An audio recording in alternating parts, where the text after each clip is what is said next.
Russia is posing a significant threat to the world order, but many of the things that they are perceived to being good at is domains in which they have been perceived to be losing.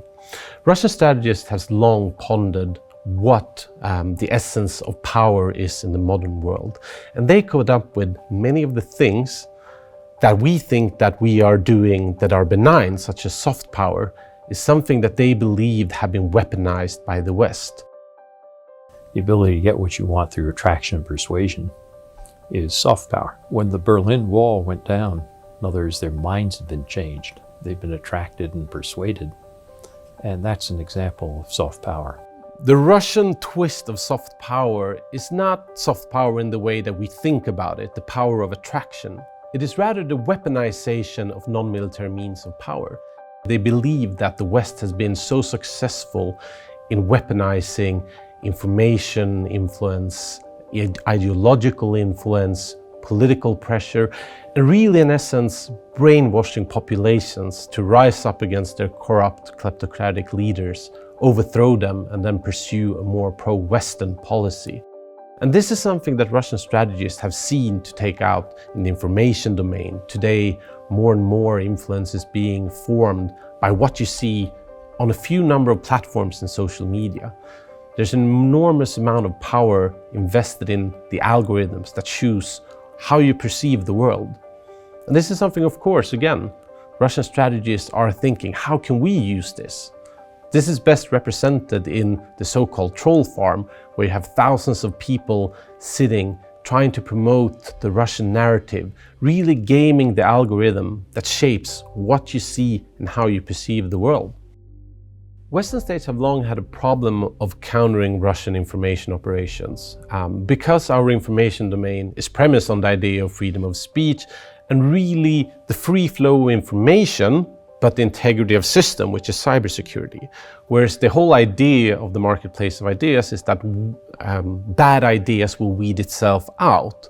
But the problem is when you have an inorganic amplification of ideas. So in any society based on the freedom of speech, you will have a big distribution of ideas. That is not a problem, that's actually a feature. The problem is when a certain amount of these ideas are inorganically amplified, so they get a weight which is not relative to their actual standing. That is how Western societies are being influenced in the information domain. So far, it's been with a great reluctance among Western governments to deal with the threat in the information space. Rather, so far it's been fact-checking, alternatives, etc. But the problem is that those initiatives seldom reach the population that is targeted of information operations. Those are not necessarily likely to go on and read all the fact-checking. We have yet to see a sustained effort in successfully countering Russian disinformation operations.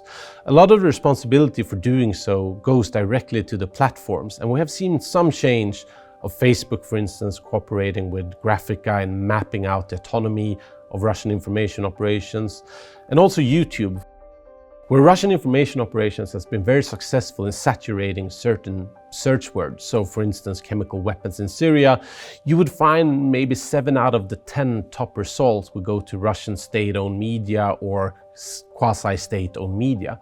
Whereas now, in the end, YouTube has started in scaling that back a little bit with their algorithms to give less prominence to Russian state-owned television. But that only solves part of the puzzle, because a lot of information operations are not black and white to be foreign or domestic.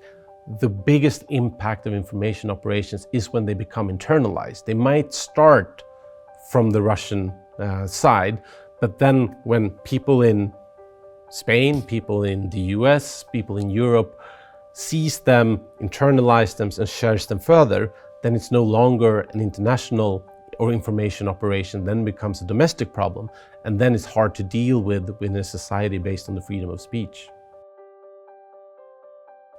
Given the worsened security situation after the Russian invasion of Ukraine, we can only expect Russian operations towards the West to amplify in intensity and its scope. That being said, we're not doomed. There are many ways in which we can strengthen our defenses, and the most important one being Western unity. And there's little that has revived Western unity more than the Russian invasion.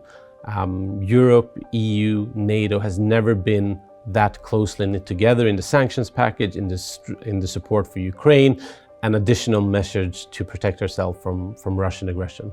The biggest challenge to come is maintaining this unity in the face of other crises, such as the cost of living crisis, when the situation will get dire in Europe, in the US. How well will we manage to keep our cohesion to face security political threats that goes to the core of our societies? That is to be seen.